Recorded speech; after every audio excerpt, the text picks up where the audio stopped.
close to their career. The perfect combination, boy. Hemp hard, legends in the South. This is sports fans' only home for the hottest sports show around. These guys are on fire. You're now listening to KJ and Shawn Mack. Now let's talk some damn sports.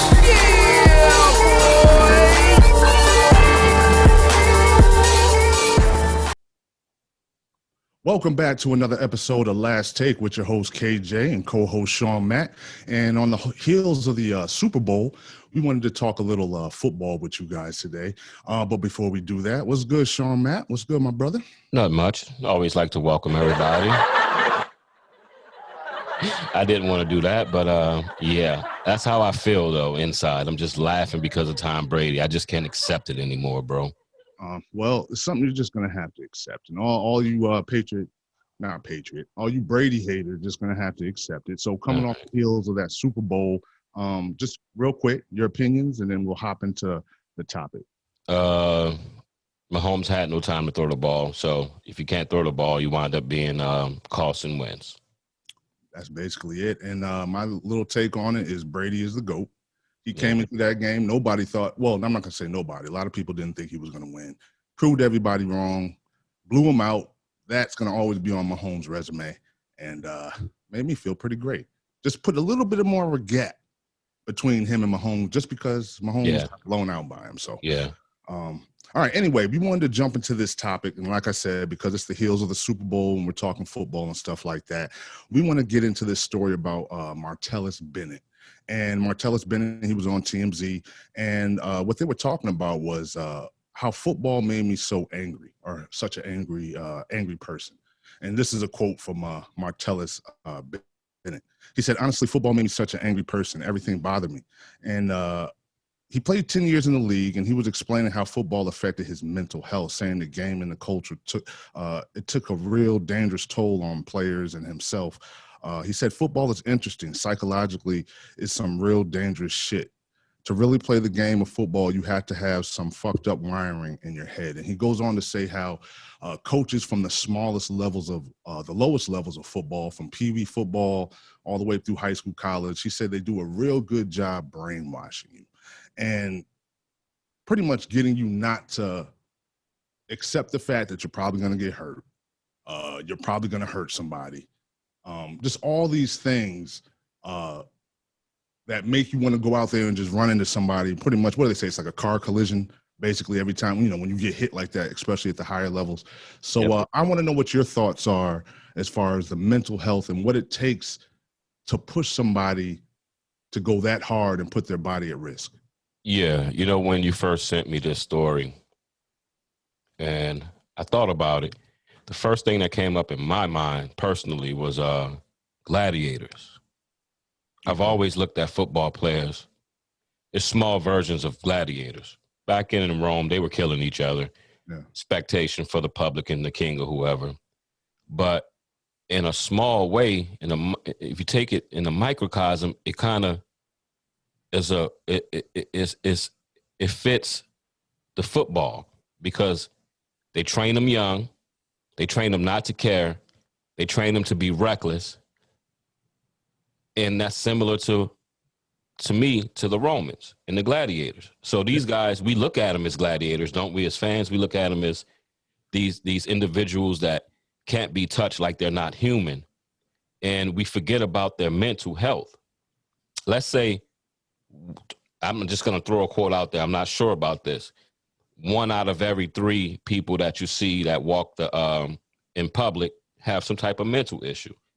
I know for sure it's like 5 out of every 20 that you see is on some type of form of medication for their mental health. Why do we somehow don't correlate that to the players? Just because they're on the field don't mean they still have to live a regular life. We look at them as subhuman. They're not mutants. They're not on X-Men. They're not with Marvel. These are regular human beings. The problems that would bother me and bother UK will be the same problems mentally that would affect them in their lives. But for some reason, we think because they're football players that they should be able to control themselves and keep it at a minimum with the violence. or no violence at all when these guys are raised up on violence, especially if you make the NFL. That means you've been playing for maybe like since you were 7, like how my son was, until like your early 20s, which is like almost, 14 years. Yeah. So your mind's been programmed to hurt, don't care about other people's feelings. And it's hard to tell me that they can just play that, have that feeling on the field. And then as soon as you leave the field and leave the locker room and grab your little bag and hop in your car, that all those feelings that you've actually had to maintain to be a great football player and make the league, that you can just turn off. To me, it's some bullshit. We need to give more respect and remember that these guys are humans too, and they can make mistakes. And most of it probably will come from playing a violent game. So that's just my take on it.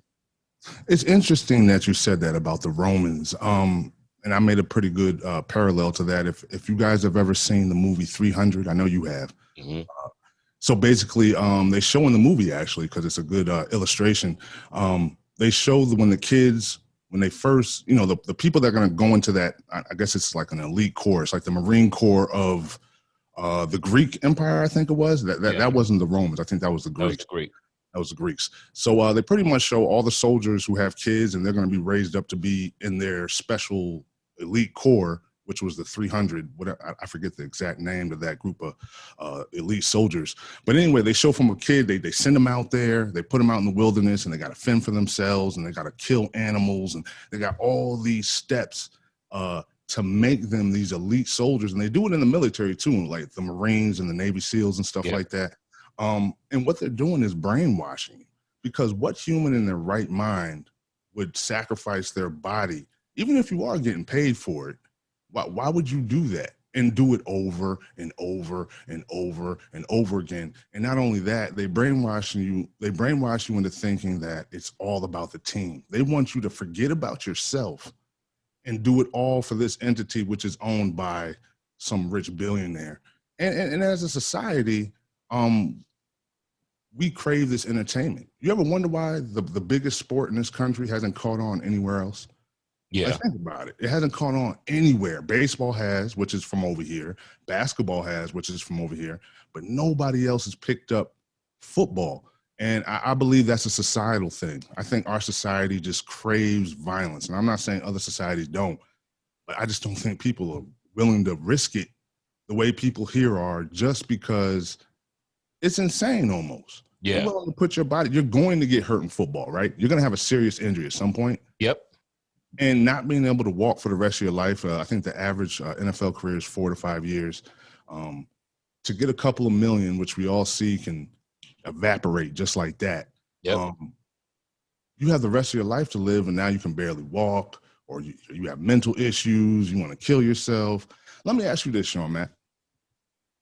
Why is it football we have all these issues? Why don't we have them in hockey? Because they have probably even more violent collisions, and you're playing on a hard surface. You would think the concussions would be higher in hockey. How come you don't hear about their mental? You think they're just sweeping it under the rug, or? Well, I think they sweep it under the rug. For the majority, your best hockey players are Canadian. That's true. That's true. And German. I hear about their news unless maybe, God forbid, they kill someone or something, then it makes national news. You got me thinking about the microcosm of society. When you look back, why do you think people like UFC over boxing? It's more violent. It's more violent. It's more of a Roman sport. It's more of a gladiator sport. So when we look at these players, and some of them do a lot of bad things that no matter where you are in society, it's just wrong to do. Yeah. But when we see somebody like Antonio Brown that might keep having problems, right? Mm-hmm. No one ever goes to his mental. They go to, he's a fool. He don't know how to act. He's rich. He should know how to act because he's rich. Like, one doesn't have shit to do with the other.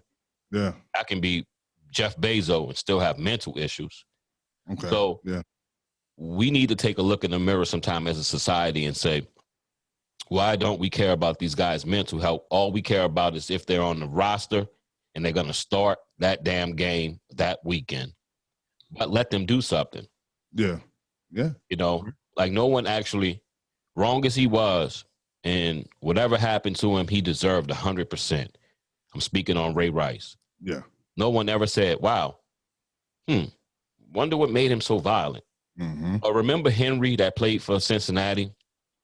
Yes. I forget his first name. Yeah, I know who you're talking about. He had an incident with his girl jumped out the back of a moving truck and killed himself. Yep. This man had been in the league for 2 years, I think, maybe 3.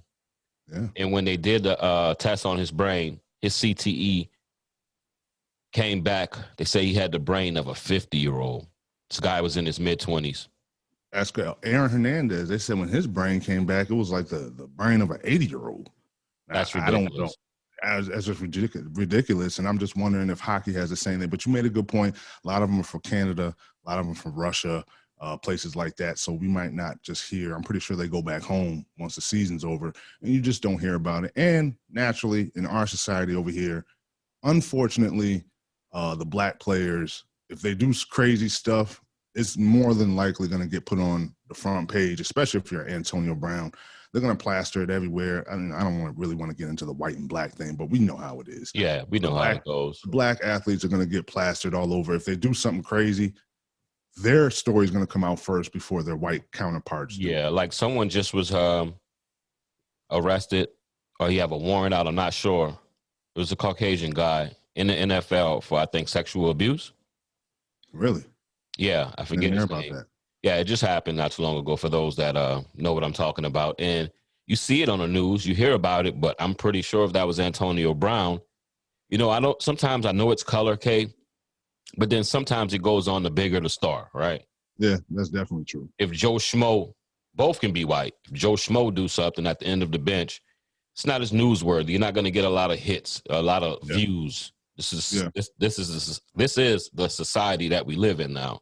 Yeah. But if it's Joe Schmo that's actually Joe Schmo, big name, you're gonna hear about it, black or white. So it correlates. I understand what you're saying, but sometimes just a bigger athlete name overweighs and overshadows the smaller athlete. I agree with you to an extent. Me too. Like I'm saying 50-50. Not 50-50. I know exactly what you're talking about. It's just, I'm sorry. Yeah. Go ahead. Well, if you look at the Kobe situation in Colorado, and then you look at the Ben Roethlisberger situation when he did the same exact thing that Kobe was accused of. Yes, Ben Roethlisberger got a lot of media attention, but it was nothing like what Kobe got. No, but once again, Kobe is the bigger player. And we have to see how it plays out after Ben Roethlisberger's career, or God forbid, when he leaves this earth. Yeah, I would say Kobe was at the time though, because you still had. I mean, you had Shaq. I mean, he was definitely one of the faces of the NBA, but he wasn't the Kobe he was. But even in China, he still was huge. He was. You're right. Yeah, he was definitely bigger. Now, and Ben was big too. He had just won a Super Bowl and all that. Now you're right. I don't like how they swept it under the rug with Ben. You didn't hear it much. They got rid of it fast. Real fast. And Kobe stayed in the media for years. Yeah. And I was going to say, well, maybe because the cancel culture wasn't quite there yet. But nah, when something like that happens with a woman, no matter what generation we're in, it should be upheaval. It should be, people pissed about it. Not only that, Ben Roethlisberger was kind of known to be an ass. I mean, it's not like he was a nice person. So a person that is kind of universally known as not being the greatest guy, you never really heard that about Kobe. No, not at all. So I just want to talk to the guests right fast. If you like what you hear, subscribe to our channel, hit the like button, leave a comment. We love the camaraderie. We love all our subscribers. We're just trying to build and become a bigger platform. So moving on, we like to blame as a society, and I keep coming back to this. Look in the mirror. What do you like? Yeah. Why do you like it? Yeah. That person that you like and care or hate, however sports work to you, do you ever think about his mental health? I'm pretty sure you're going to say, hell no, he's rich. Why should I give a F? Yeah. Until something happens, and then you have a million opinions. Remember I said this on a podcast not too long ago about Antonio Brown. We keep laughing at him and all the antics that he does. But until something happened, then everyone's going to say, why didn't they step in? We never step in. Name one damn person that we knew was on on a track to like almost end their lives and crash into a wall, and we stepped in. Only story I can, and this is recently, Mark Cuban. I gotta give that man props. In fact, clap it up for Mark Cuban for what he did with Delonte West. Yeah, what he did for Delonte West, and that's kind of speaking of what you're talking to, but that's the only example. And that never happened. And isn't that a damn shame, being that a lot of owners that had these guys under their wing, well, not under their wing, under contract, they only care about the performance on the field. Yeah, now, they'll care about the performance off the field if it hurts their product.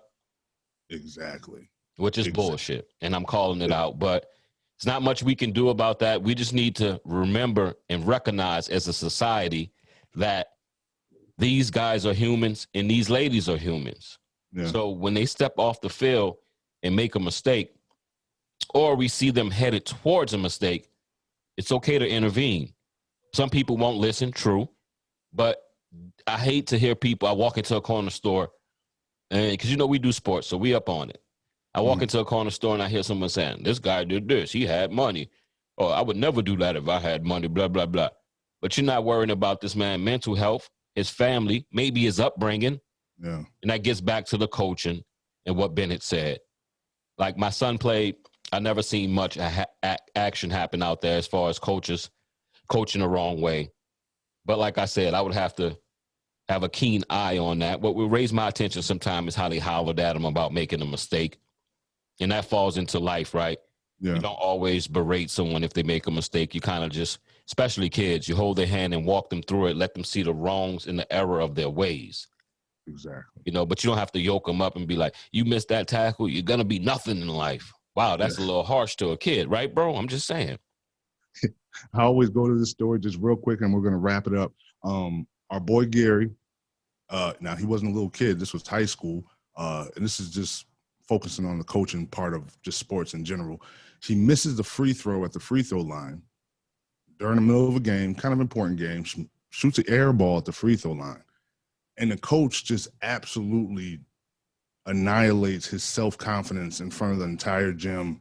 You suck. Damn you. And, you know, basically made him feel like crap. And, yeah, man, I just don't think that's right. But back to the football thing, that's why it's so important that we need to get good teachers at the lower level of football, Pee-wee football and stuff like that. As a matter of fact, anybody listening, if you had any experiences with just coaches who are just all about winning, they don't really too much care about the kid. They just, if he's talented, they want him. If he's not, they really don't pay attention to him.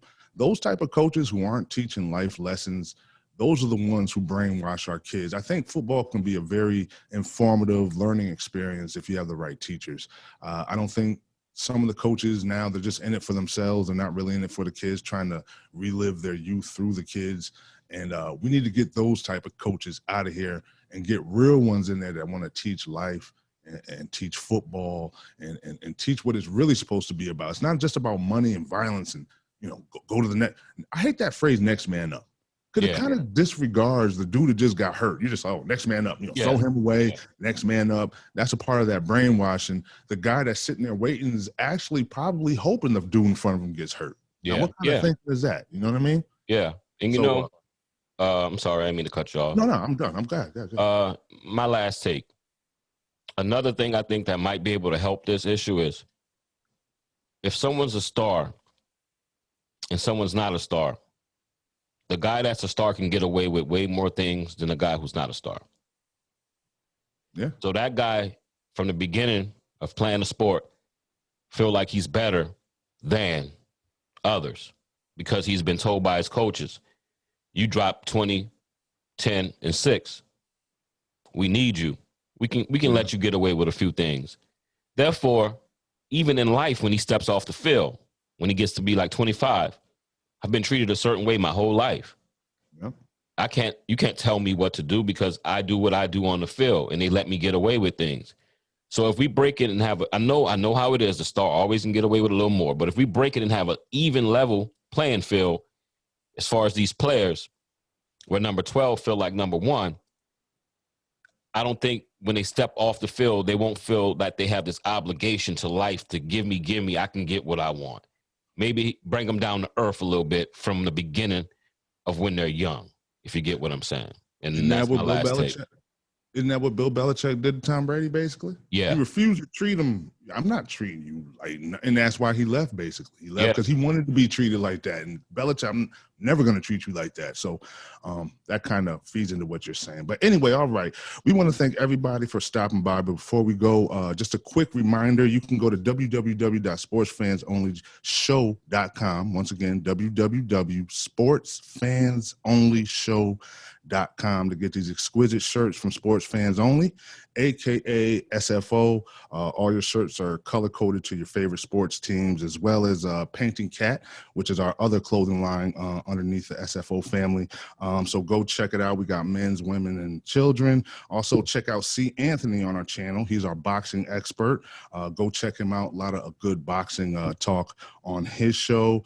And anyway, this has been an SFO production. I'm your host, KJ. That brother right there is Shawn Mack. And this is Sports Fans Only. Let's get it.